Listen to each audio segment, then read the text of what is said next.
Good morning, student. Today we are going to start with the last phase or last event of our pre-fertilization events. Okay, and the last step or your last event or your last phase is your gametes are brought together. Okay, so ami ki pohilo structure of a flower, reproductive organ, reproductive bodies, gametes produced. Okay, so ami gutekini pohilo aro pre-fertilization events or ami ekebar last event to pohibo goiso, and that is your gametes are brought together. Okay.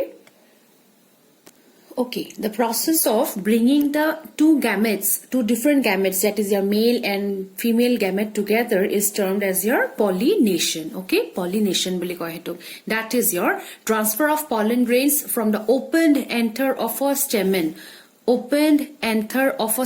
to the receptive stigma of the carpel. Okay, so do you remember the parts? This is your carpel, isn't it? Or a carpel to this portion is your stigma. Okay, stigma to receptive, that means it receives, so it is termed as your receptive. Okay, and corpora receive, it will receive pollen grain. Okay, it will receive pollen grain from the anther. Okay, and the anther must be open. This is your anther. Okay, so the process of transfer of pollen grains from the opened anther of the stamen to the receptive stigma of the carpel is termed as your pollination. Okay, our pollination to অসমীয়াত কি বুলি কয়? পৰাগযোগ বুলি কয়।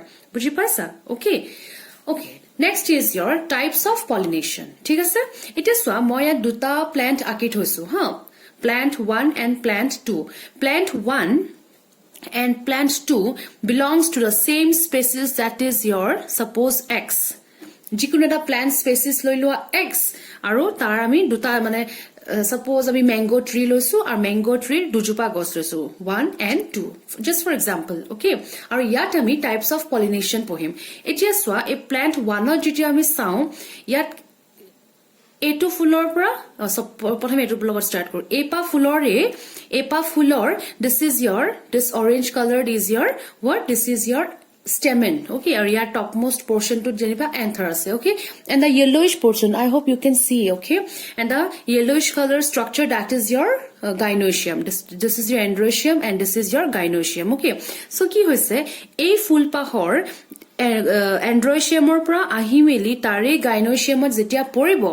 Okay, hetu eta condition. Okay, this one condition, and the second condition is ezupa plantore epa fulor pra aneta fulor jetia poribohi. Okay, that is your second condition. Okay, first condition to ki asle se full epa asle, he full pahot tumar anther pa hi stigma porile ar ya dupa full ase ar he dupa full same planter. Okay, epa fulor pa hi an full tot porile. Fine, so a plant 1 or A or B condition to ki boli koy? Self pollination boli koy. Self means one.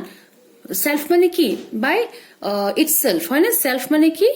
By itself. Tar mane ei ফুল বিলাক কি কৰিছে নিজৰ same plantore ফুলক কি কৰিছে হি pollinate কৰিছে। Okay, তো ইয়াৰ male gamete to female gamete to পঠাইছে যে that is occurring in the same flower of the same plant. Okay, now see, এতিয়া আমি যেটা condition C took some নহয়, for C condition we will consider two plant 1 and plant 2. Okay, আৰু ইয়াত কি হৈছে সোৱা, এই plant 1 or এপা ফুলৰ পৰা plant 2 আনটা ফুললে pollination হৈছে। Okay, ইয়াত কিন্তু এটা কথা মনত ৰাখিবা যে এই দুইজোপা কিন্তু তোমাৰ same species হয়, that means both mango suppose for example. Okay, but কি হৈছে ইয়াৰ plant 1 ৰ নিচিনা plant 2 তোমাৰ same গছত থকা বেলেগ ফুলৰ মাজত হোৱা নাই বা এপা ফুলৰ মাজতে তোমাৰ pollination হোৱা নাই। Okay, তো ইয়াত কি হল, plant 1 ৰ পৰা pollen grains বোৰ কেনেকে আহিছে we are going to talk about it later on, but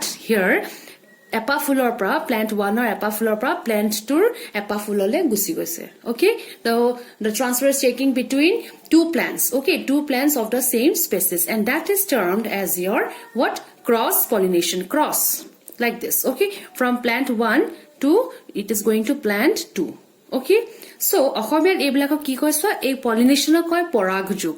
ঠিক আছে, আৰু self মানে স্ব মানে নিজে স্ব পৰাগযোগ, আৰু cross pollination to কয় ইতৰ পৰাগযোগ। ঠিক আছে, so this is your pollination and types of pollination. Okay.